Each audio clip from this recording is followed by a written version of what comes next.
அல்லாஹ்வுடைய தூதர் ஸல்லல்லாஹு அலைஹி வஸல்லம் சொன்னார்கள், இது செயல்களில் அல்லாஹ்விற்கு மிக விருப்பத்திற்குரிய செயல். இந்த செயலை போன்ற செயல் அல்லாஹ்வுடைய தீனில் எதுவும் இல்லை. பிர்ருல் வாலிதைன், பெற்றோர்களிடத்தில் நல்ல முறையில் நன்மையோடு நடந்து கொள்ளுதல். என் சகோதரனே, என் சகோதரியே, இந்த உலக வாழ்வில் உங்களுடைய தாயும் தந்தையும் உங்களோடு இப்போது உயிரோடு வாழ்ந்து கொண்டிருந்தால் அல்லாஹ் உங்களுக்கு அதைவிட பெரிய அருளை இப்போது கொடுக்கவில்லை. உங்களுடைய தாயும் தந்தையும் மரணித்திருந்தால், ஒன்று அவர்கள் உங்கள் மீது பொருத்தத்தோடு மரணித்திருந்தால் இந்த உலகிலும் மறுமையிலும் வெற்றிக்குரியவர்கள் நீங்கள். உங்களுடைய தாயும் தந்தையும் உங்கள் மீது கோபத்தோடு உங்களை பொருந்திக் கொள்ளாத நிலையில் மரணித்திருந்தால் அல்லாஹ்விடத்திலே தௌபாவின் மூலமாக திரும்பிக் கொள்ளுங்கள். நஷ்டவாளிகளாக நீங்கள் வாழ்ந்து கொண்டிருக்கிறீர்கள். குர்ஆன் சொல்லுகிறது, வகதா ரப்புக அல்லா தஅபுது இல்லா இய்யாஹ். அல்லாஹுவை வணங்குவதனுடைய கடமையை அல்லாஹ் மனிதர்களுக்கு கொடுக்கிறான்.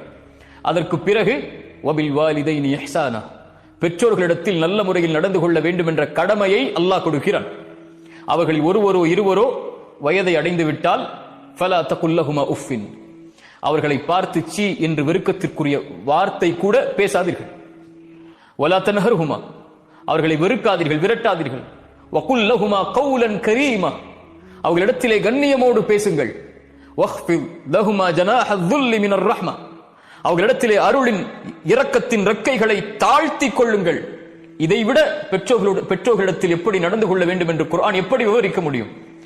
அல்லாஹ்விடத்திலே கரமேந்தி பிரார்த்தனை செய்யுங்கள். வகுர் ரப்பிர்ஹம்ஹுமா கமா ரப்பயானி ஸகீரா, யா அல்லாஹ், எங்களை சிறு பிள்ளைகளாக இருந்தபோது எங்களை எப்படி இரக்கத்தோடு அன்போடு பாசத்தோடு பரிவோடு எங்களை பார்த்துக் கொண்டார்களோ அந்த இரக்கத்தை இந்த நிலையில் அவர்களுக்கு நீ கொடுப்பாயாக என்று அல்லாஹ்விடத்திலே பிரார்த்தனை செய்யுங்கள். குர்ஆனுடைய கணக்கிடாத வசனங்கள்.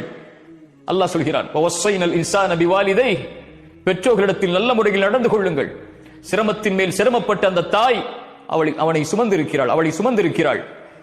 அனிஷ்குருலி ஒலி வாலிதைக், அதனால் எனக்கு நன்றி செலுத்து, அதற்கு பிறகு உன்னுடைய தாய் தந்தைக்கு நன்றி செலுத்து.